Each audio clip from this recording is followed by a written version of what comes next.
It's Friday, October 24th. I'm meteorologist Kalin Mitchell. I did want to begin with where the week's worth of rain left us for October totals here in the Maritimes. We desperately needed that rain. It was great to get, but even with it, most parts of the region are still sitting well below the average for this month. And that's not great news, of course, because we're still playing catch up when it comes to rainfall amounts after we've been in persistent drought conditions through the summer and now into the fall. And October also tends, on average, to be one of the wettest months in the Maritimes, so not fantastic that in a lot of areas we're still sitting at around or less than half the monthly average for the amount of rain. Now, as we move into the weekend, it's only a low chance of some spotty showers around the region. Same thing goes for the start of next week. As we get towards the mid to the latter part of next week, though, we've got a higher chance of seeing some rain and some showers become more widespread for the Maritimes.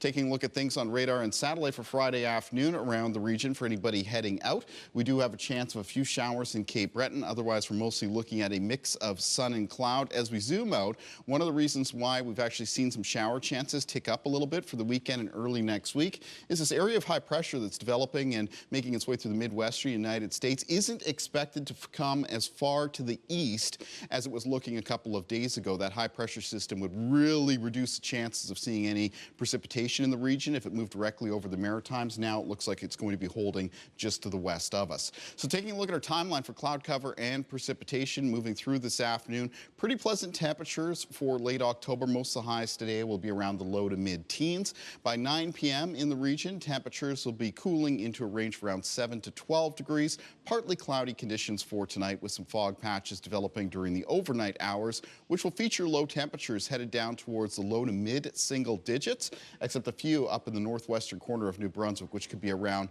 or just below the freezing mark. So a little bit chillier tonight up in the north and northwest of that province. Taking a look at our conditions for Saturday, a mix of sun and cloud, low chance of isolated showers. For any given community in the Maritimes for tomorrow, the chance of a shower, it's about 10 to 20%, a little bit higher for Cape Breton there. I would say most communities with around a 30 or 40% chance of a shower. High temperatures similar to today in that they'll be mostly in the low to mid-teens.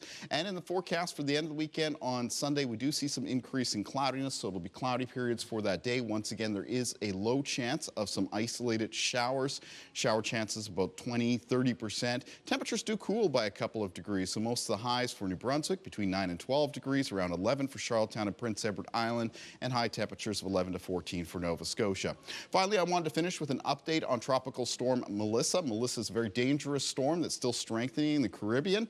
It has not attained hurricane strength yet, but it is expected to as we make our way into and through this weekend, and it takes a westward movement past the southern coast of Jamaica, possibly becoming a major Category 3 and then Category 4 hurricane as we move into the start of next week. And then into the middle part of next week, it may take a path that brings it within the vicinity of the west of Jamaica and then possibly up towards a landfall in Cuba by around Wednesday as still a major hurricane. The very slow movement of that weather system means that there is going to be an extended period of torrential rain in parts of Jamaica as well as eastern areas of Haiti, both those locations underneath hurricane watches. Some of the biggest concerns for life-threatening flash flooding as well as mudslides. You can get news and weather updates anytime at ctvnewsatlantic.ca.